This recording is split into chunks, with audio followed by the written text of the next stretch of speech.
So guys మొత్తానికి అయితే మళ్ళీ మేమైతే ఇప్పుడు టెంపుల్ దర్శనానికి అయితే వెళ్తున్నాము. అక్కడికి వెళ్ళిన తర్వాత ఎట్లుంటుంది అనేది చూద్దాం. మీరు చూసుకోవచ్చు పక్కనే బీచ్ అలలు అండ్ కొబ్బరి చెట్లు. ఈ అట్మాస్ఫియర్ అయితే క్రేజీ ఉంది అసలు. మీరు కంపల్సరీ ఇక్కడికి వచ్చినప్పుడు మాత్రం ఇక్కడ స్టే చేయడానికి ఛాన్స్ అంటే ఇంట్రెస్ట్ చూపించచ్చు. మళ్ళీ బాల్కనీలో మంచిగా సిట్టింగ్ ఇట్లా కూర్చోవచ్చు హ్యాపీగా కూర్చొని మంచిగా హ్యాపీగా ఎంజాయ్ చేయొచ్చు. ఎందుకంటే మీకు వినిపిస్తుందో లేదో కానీ పక్కనే బీచ్ అయితే ఆ సౌండ్ అల్లల యొక్క సౌండ్ అయితే అసలు మామూలుగా వస్తలేదు, క్రేజీ అసలు. అండ్ కొబ్బరి బొండాలు కావాలంటే అప్పుడప్పుడు కింద పడుకుంటున్నాయి, మీరు చూసుకోవచ్చు, వెళ్ళి తీసుకోవచ్చు, ఎవరేమనరు. సో అది ఇప్పుడైతే మనం వచ్చేసి మహాబలేశ్వర టెంపుల్కి అయితే వెళ్దాం. వెళ్ళిన తర్వాత ఎట్లుంటుందో చూద్దాం. అక్కడికి వెళ్ళిన తర్వాత పంచ కట్టుకోవాలని చెప్పి అయితే అంటున్నారు. సో అదొకటి చిన్న డౌట్. అక్కడికి వెళ్ళిన తర్వాత క్లారిటీ వస్తుంది. పంచ కట్టుకోవాలంటే మాత్రం అప్పటికప్పుడు ఈ పాయింట్ ఇప్పి అసలు ఏం చేయాలనో ఏందో. గాయ్స్ నా పరిస్థితి ఎట్లా అయిపోయింది తెలుసా? చూడండి, ఫుల్ వర్షం. మళ్ళీ ఇంతసేపు ఏమో ఫుల్ ఎండ కొట్టింది, ఫుల్ ఉబ్బరిచ్చింది. ఇక రెడీ అయ్యి కొంచెం బయటికి వెళ్ళేలోపు దంచుతుంది వాన. నా పరిస్థితికి ఇప్పుడు ఏ పాట వేసుకోవాలో నాకు అర్థం కావట్లే. కానీ రాంగ్ టైంలో వచ్చినాం. Feeling very very bad. But great weather. But ఏం చేస్తాం, బయట తిరిగింది, రూమ్లో ఎంతసేపు అని కూర్చుంటాం. ఎంతున్నా కూడా ఎక్కడనో ఒక రేకుల షెడ్ కింద కూర్చొని నిలబడి ఏం కర్మరస్తామే.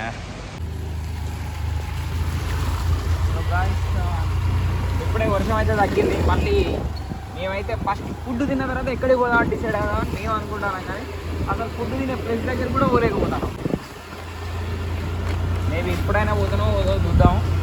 సో ఇప్పుడైతే మనం గోకర్ణకి వెళ్తున్నాం. ఎందుకంటే అక్కడ కొంచెం మెయిన్ రోడ్లా ఉంటుందని. ఈ మొత్తం అసలు హోటల్ తినడానికి హోటల్స్ లేదు, మొత్తం రాంగ్ క్యాల్కులేషన్స్ అయిపోయినాయి. పర్లే కానీ గ్రేట్ హోటల్స్లో అయితే మేము స్టే చేస్తాము అంతే. సో గైస్ ఒక హోటల్ దగ్గరికి అయితే వచ్చినాం లంచ్ చేద్దామని. ఫస్ట్ అయితే అదేందో ఏమేమి ఫుడ్లు అయితే చెప్తున్నాడో మనకి ఏం అర్థమైతే లేదు. మొత్తానికి అయితే మనకు తెలిసింది ఒకటే చికెన్ బిర్యానీ. సో అదైతే ఆర్డర్ పెట్టినా. యాక్చువల్గా టెంపుల్కి వెళ్దాం అనుకున్నాం, బట్ ఈవినింగ్ అయితే ప్లాన్ చేసుకున్నాం. సో అందుకోసం ఇప్పుడు చికెన్ బిర్యానీ తిందామని ఫిక్స్ అయిపోయినాం అనమాట. ఈవినింగ్ మళ్ళీ స్నానం చేసి వెళ్తాము, లేదా రేపు మార్నింగ్ వెళ్తాం. మొత్తం బిర్యానీ ఆర్డర్ పెట్టినాం కదా, మొత్తం వాటర్ ఉన్నది లోపల. White rice rice. ఇప్పుడు వచ్చేసి ఫిష్ థాలీ చెప్పిన. ఫిష్ చూడండి ఎంత పెద్ద ఉందో, దీనికి ఇంతనేమో కానీ. నేను రైస్ కూడా మీరు చూసుకోవచ్చు, లావ్ రైస్. ఇది మనం చిన్నప్పుడు ఆడుకుంటాం కదా, అదే సముద్రాలు దొరుకుతుంది చూసినా, ఇక్కడ నత్తలు ఏదో ఏమోరా బాబో. ఇది పరిస్థితి. 2 చెప్పుకున్నా, ఇది తినలేకపోతాను. రైస్ ఉడకలేదు. మొత్తానికైతే ఫుడ్ అష్టదరిద్రంగా ఉన్నది. గాయస్ మొత్తానికైతే ఫుడ్ అష్టదరిద్రంగా ఉన్నది. డబ్బులు పెట్టినాం కదా, కడుపు నింపుకోవాలి. లేదనుకో తెచ్చిన డబ్బులు ఫుడ్కి అయిపోతాయి. అది పరిస్థితి. ఈ చేప చూడండి ఇట్లా, ఎండు చేప.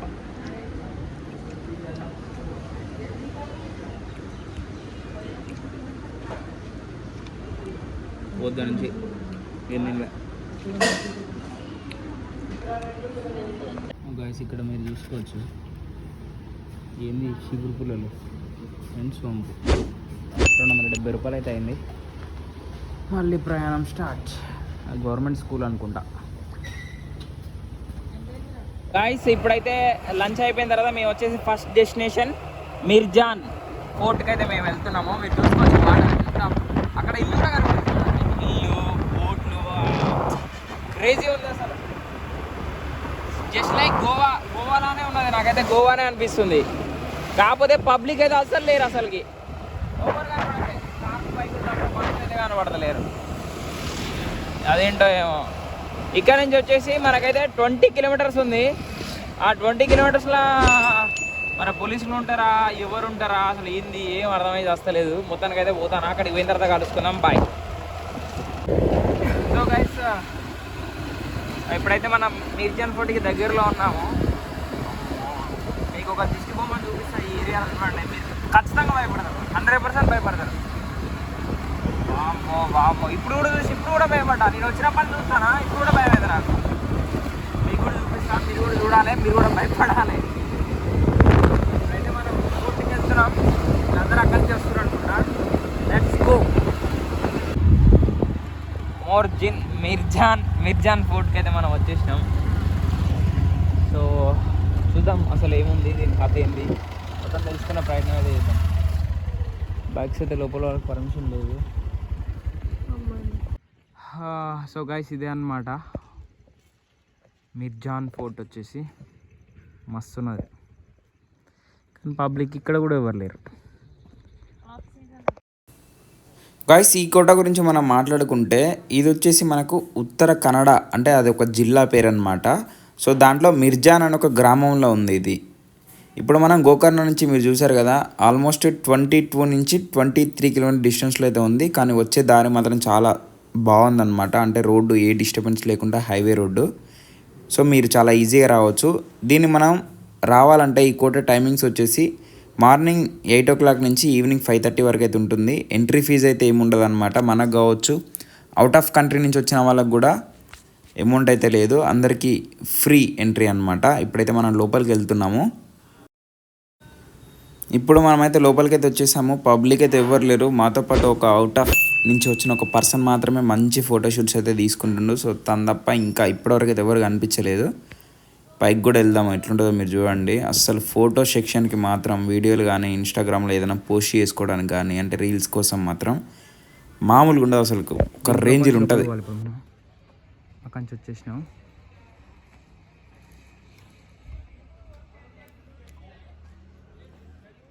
ఇప్పుడైతే లోపలికి వచ్చేసినాము. అక్కడి నుంచి గేట్ అయితే 2వ గేట్ అనమాట ఇది. ఇప్పుడు మీరు చూసుకోవచ్చు, మనం పైకి అయితే వెళ్తున్నాం, మొత్తం టాప్కి అయితే వెళ్తున్నాం. కానీ ఫోటో సెక్షన్ మాత్రం మామూలు లేదు, అసలు అదిరిపోద్ది, అసలు క్రేజీ ఉంది.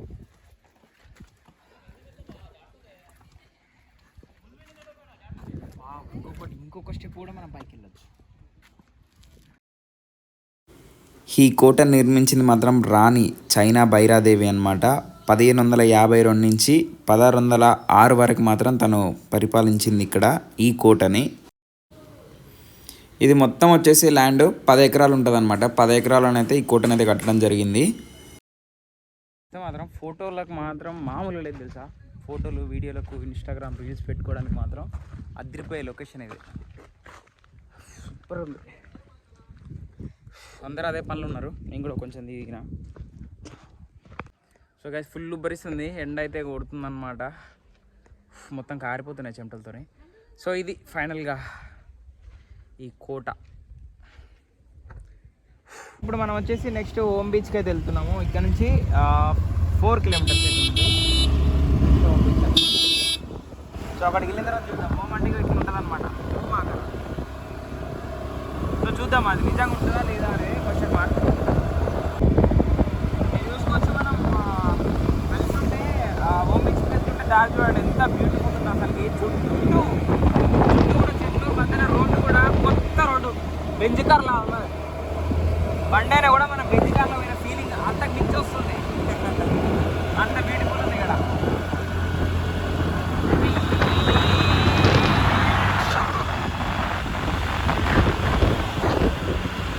కొంచెం పెద్ద పెద్ద చెట్లు, అసలు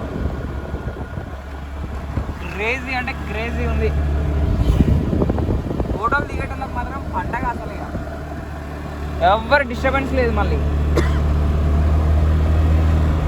షూటింగ్ లొకేషన్.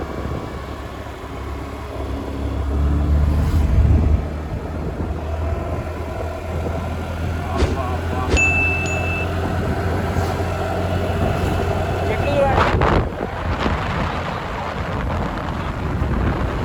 చల్లగా ఉంది తెలుసా. ఫ్రిడ్జ్లా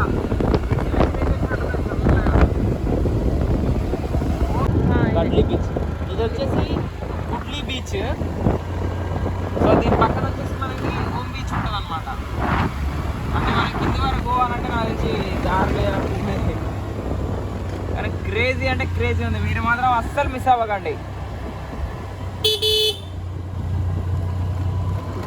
ఇంత ప్రశాంతంగా ఉంది.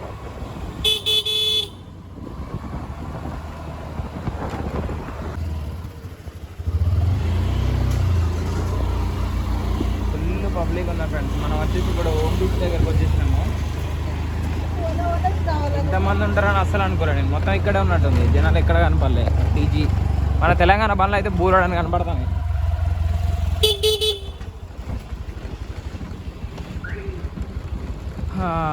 ఇది నో ఎంట్రీ,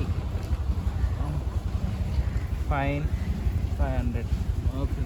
ఇప్పుడైతే మనం వచ్చేసి ఓం బీచ్ దగ్గరికి వచ్చినాం. ఎట్లుంటుందో చూద్దాం. ఫుల్ పబ్లిక్ ఉన్నారు అసలు. నేను బయటనేమో ఎవరు కనపడలే, కానీ ఇక్కడికి వచ్చిన తర్వాత అర్థమైంది ఫుల్ పబ్లిక్ ఉన్నారు. చూద్దాం, ఇక్కడ మనకు కావాల్సిన అన్నీ కూడా అవైలబుల్ ఉన్నాయి.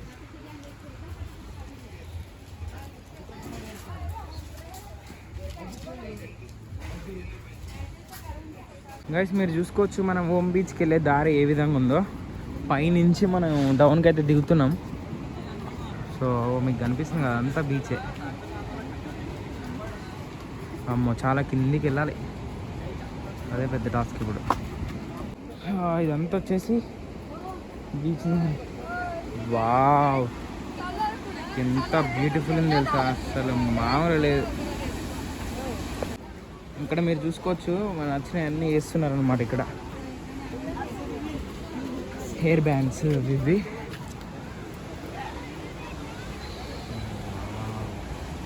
ఎంత బ్యూటిఫుల్ ఉంది చూడండి, సూపర్ అంటే సూపర్.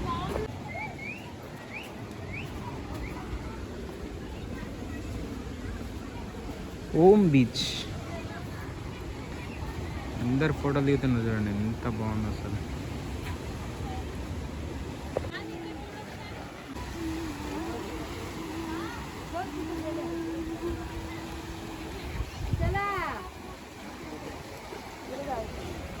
క్రేజీ అంటే క్రేజీ ఉంది అసలు.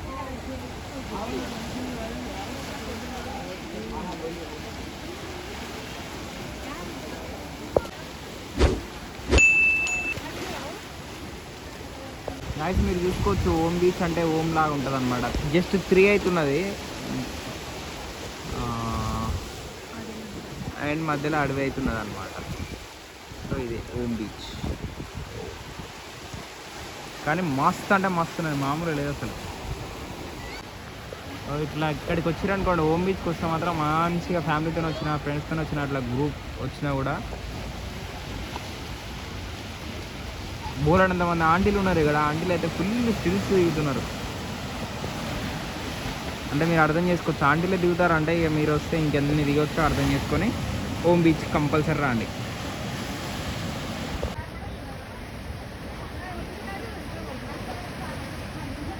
గాయస్ ఇక్కడైతే చాలాసేపు కూర్చున్నా ఓం బీచ్ దగ్గర.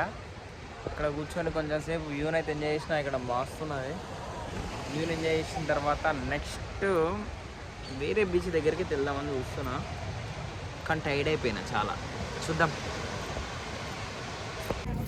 ఇప్పుడైతే మనం దర్శనానికి వెళ్తున్నాం కదా, మహాబలేశ్వరం టెంపుల్ దర్శనానికి. టెంపుల్ టైమింగ్స్ వచ్చేసి మార్నింగ్ 6 o'clock నుంచి ఆఫ్టర్నూన్ 12:30 వరకు, అండ్ మళ్ళీ బ్రేక్ అయితే ఉంటుందన్నమాట.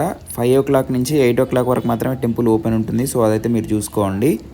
టెంపుల్కి వెళ్ళాలంటే ఫస్ట్ ఈ కొలంలో మనం అయితే వచ్చి వాటర్తోని పైన ఇట్లా చల్లుకొని అయితే టెంపుల్కి వెళ్ళాలి అని చెప్పి అయితే ఇక్కడ చాలామంది చెప్పడం జరిగింది. సో అందుకోసం ఈ కొలం దగ్గరికి అయితే రావడం జరిగింది. టెంపుల్ పక్కనే ఉంటుంది, ఇది కూడా మీరు ఒకసారి అడిగి తెలుసుకోండి. అండ్ టెంపుల్కి వెళ్ళాలంటే కంపల్సరీ లుంగి అయితే ఉండాలన్నమాట. పంచ అండ్ బనీన్ కూడా ఉండాలి. టవల్ ఉంటే ఉండొచ్చు, లేకపోతే లేదు. అండ్ లేడీస్ కూడా సంప్రదాయమైన వస్తువులు మాత్రమే ధరించి వెళ్ళాలన్నమాట.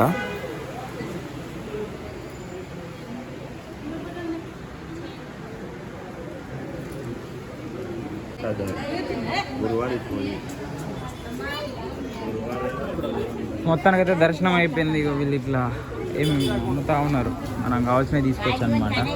బైక్ అయితే గల్లీలో పెట్టిన మొత్తానికి. ఇక్కడ గాయస్ ఇప్పుడు వచ్చేసి ఇక్కడ తీసుకున్నాము. ఇవి మహాగణపతి టెంపుల్ దగ్గరికి అయితే వచ్చాము. యాక్చువల్గా ఫస్ట్ ఇదైనా అదైనా ఏం కాదు, ఎందుకంటే 7:30 వరకే మనకి లోపలికి పర్మిషన్ ఉంటుందంట. సో అందుకోసం అని చెప్పి చాలా ఫాస్ట్గా మేము మహాబలేశ్వరం స్వామి దర్శనం అయితే కంప్లీట్ అయిపోయింది. ఇప్పుడైతే మహాగణపతి టెంపుల్ దగ్గరికి అయితే మనం వచ్చినాం. తెలుగు వాళ్ళు అయితే బోలెడంత మంది. సో చూడొచ్చు మహాగణపతి దేవాలయంకి అయితే మనం వచ్చేసినాం. ఇప్పుడు ప్రజెంట్ ఇంత ప్రశాంతంగా ఉంది, అసలు పబ్లిక్ లేరు. పైన చందమామ మహాగణపతి టెంపుల్కి అయితే మేము పోతున్నాం. కొబ్బరికాయ వచ్చేసి ఇక్కడ 50 రూపాయలు అనమాట తీసుకున్నాం. కొబ్బరికాయ కూడా మనం కొట్టనియరు, వాళ్ళే కొడుతుర్రు. అసలు దండు మనం కొట్టేసిండు, నాకు అర్థం కాలే. అక్కడ కొబ్బరికాయలు కొట్టే ఏరియా అయితే లేదు స్పెషల్గా. అయ్యగారు అక్కడ ఉంటాడు అనమాట, అయ్యగారే కొడుతుడు.